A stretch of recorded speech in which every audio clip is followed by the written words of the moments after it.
สำบายดีพ่อแม่พี่น้องเอฟซีทุกคนทุกท่านพี่น้องพอกันยามเสาร์เนาะส่องพอดีแท็กพี่น้องเมื่อวานนี่คนบ่ทันพี่น้องลงหมัดก็พอกันน้อยรอบเช้าเนาะพอดีเที่ยงกลัวขึ้นไปปั้นกินข้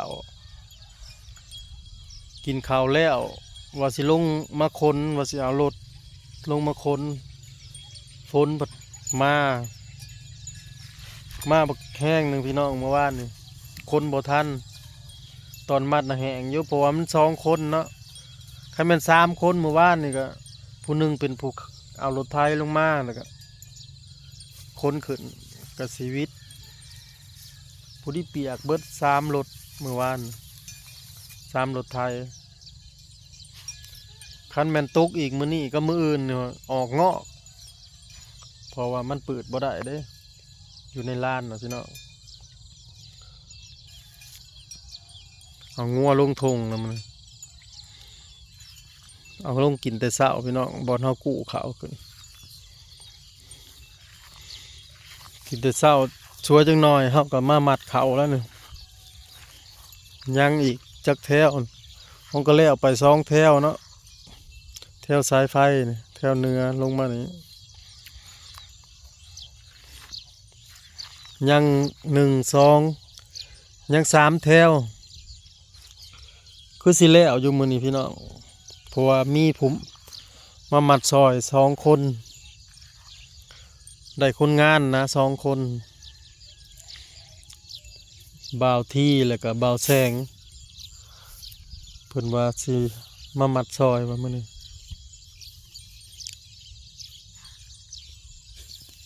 มื้อวานนี่ก็รอบแรงพ้นห้ำใน3 ไห่นี่ก็ได้ลูกหลานมาซอยน้องเนาะเขาพอน้องเทนเคยละเบาดาว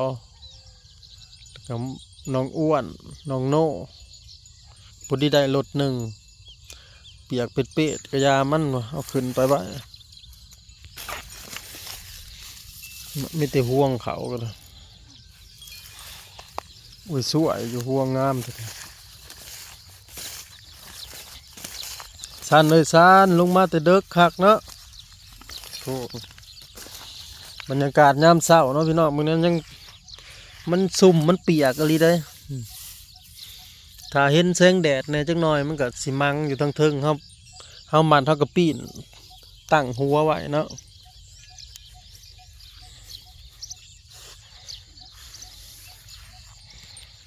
มื้อนั้นมันคึ้มอยู่พี่น้องบ่ได้มีแสงแดดเลยจังว่ามันเข้าปีนี้นะซ้ำสิตกเนาตากบ่ได้ปกตินี่แดดเดียวเขาก็ได้กู้แล้วพี่น้องเพราะว่ามันต่อเพื่องทีนี่มันข้างอยู่เทิงด้วยเห็นบ่ถ้าตกแห้งแต่เฮาบ่ทันมัดนั้นอยู่ในนี่ก็บ่ย่านบ่เป็นหยังพี่น้องเพราะว่าเฮาเคยเฮ็ดอยู่ถ้าว่าเฮามัดเนาะมัดเอาขึ้นไปในกล่องนาโอ้ต10 โมงกว่าเลยพี่น้องเอ้ยทีมงานมัดเข่ากับ2 4 6 7 8 9ผู้ดี10 คนนำทีมคือลุงวันเด้อพัวเจตวนมีลุงกลมเบาแสงเลยกับเบาลี่ก็มีร้านมาแต่บ้านเลยแล้วก็เขาน้องแคทกับผัวเพิ่นพอไก่น้อยนะรถไทยจีดำรถไทยเขามันแก่บ่ได้จักรถแล้วก็3 รถ4 รถ7 4เท่าไหร่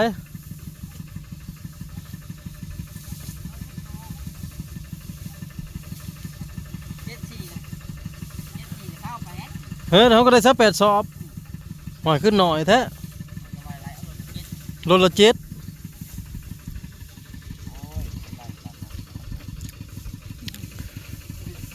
ลุงกลมเพิ่นแล้วพี่น้องเพิ่นก็มาซอยเขาไปมัดซอยเพิ่นมื้อน่ะ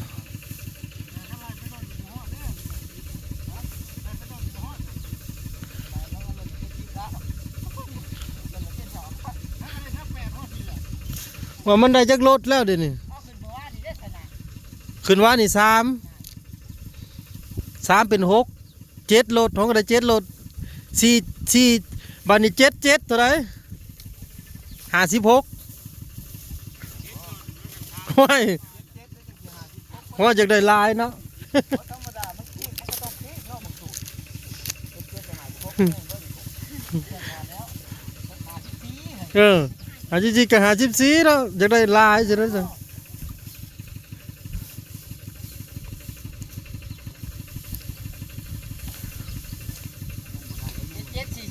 เออ 49สอบ ของก็ได้49โอ้ยปาน 14ไปแล้ว ปานนั้นว่าสิได้ฮอด7-80โอ้ยมันบ่ได้ดอกคันแนวนี้น่ะ มันเอานิ้วได้ เอาทำพอดีพองามนะมัน มีแต่ขาพี่น้องเอ้ยนักเข่าหรือนักน้ำ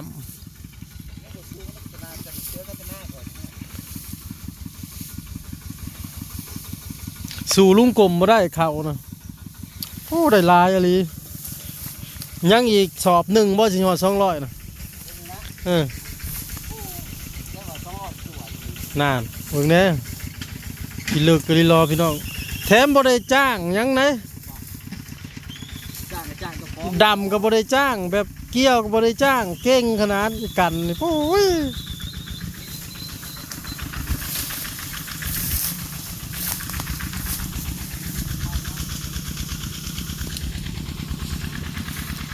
มืดเลยเนาะทางน่ะ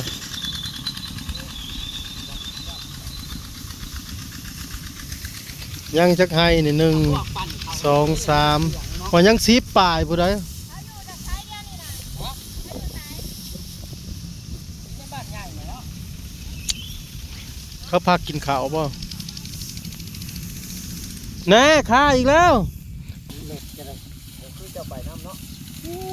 จะไปน้ำหนึ่งหัวไปก็ไปบ่ไปที่บ่ไปได้ปล่อยเลย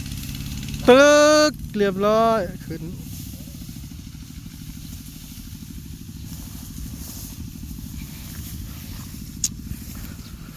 แดดมากก็มีแห้งแน่แล้วบัดนี้ ได้เข่าที่เกียร์ ก็คือซีนแห้งอยู่ เลื่อนเลยผมไม่ได้สอเด้ แต่ว่าตัวคนขึ้นไปซีรถนะ มันเปียกเลยพี่น้องมันยังซุ่มอยู่ ง่ายพอจะไปออกเป็นหมัดปวดดีเขาก็ออก คันของข่อยนี่คักบ่แบบนี้นะ แดงก็ขี้ขับเลยเนาะ ยิ้มไปบ่ยิ้มไปเปื้อยรถ หมอตูมที่มันคือนะพวกห้อยพวกรถมันก็ยิ่งเปื้อแล้วหมอตูมที่อยากตายตูมผู้เดียวบริทันได้นี่นะกับผู้ทอง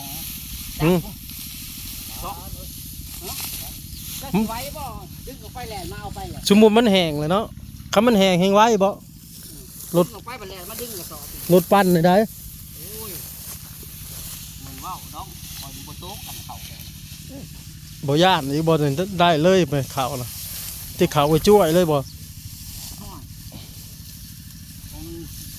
เขาเขียวแต่ห่วงมันเนาะเขียวได้สัก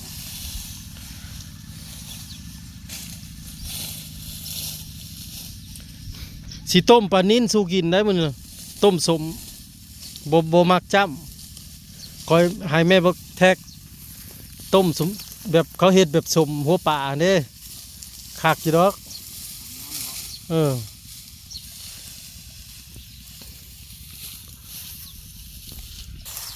จังหวะแล้วเขาพ่อเดียวมองกลางมาติ้นไปถึงนึงอีกเขาไม่ได้เขาคอเขาเนาะน้อยเลยนั่นเขาเรียกใส่กระท้องน้าแล้วมัน โอ้ยเจ้าของบ่ได้ลงมาใกล้ได้ นั่นแล้ว เขาเจ้าเลย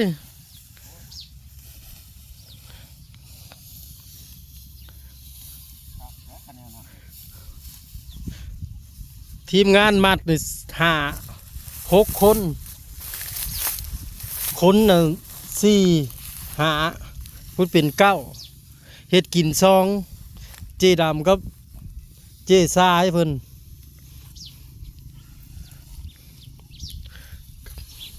แม่ดีแท็กเพิ่นสั่งปลานิ่นมาปลากระสังมาเฮ็ดสิว่าสิต้มสมเฮ็ดแบบต้มสมหัวปลาน่ะเมนูเที่ยง เจ้าของมือมันได้แห้งเต็กแล้วแต่คอยจะเกี่ยวนี่เขาบอกถึงงางจะพูดมัน เดี๋ยวว่าโป้งถิ่มพูนมาโลด นั่นเด้น่ะเขาเฮ็ดข้าวปลูกนะปิดเอาเลยติแถวนั่นน่ะ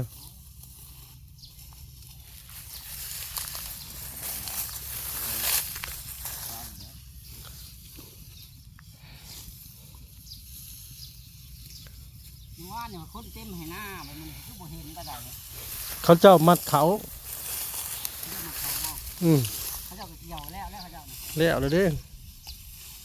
ก็เกี่ยวมือละหาให้ยังข่อย คันเฮ็ดบ่พร้าวน่ะบ่ได้เมื่อยได้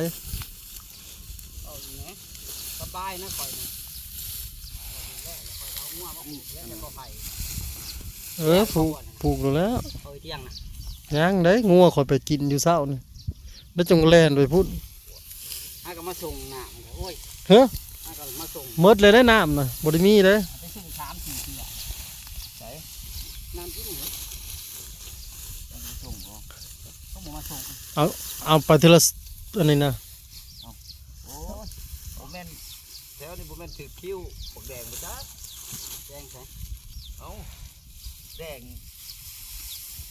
โอ้ยจริงเหรอเพราะมันบ่ไป เพิ่นเอางัวลงพุ่นเด้ย่านแม่ งานนั้นแจกข้าวนะ งานที่ก่อยนั่นแหละ แล้วจังว่า มันมาพองหาได้ฮะมันมาพองบ่บ่เลี้ยวมันพองหาได้ คนในบ้านนั่นแหละเนาะ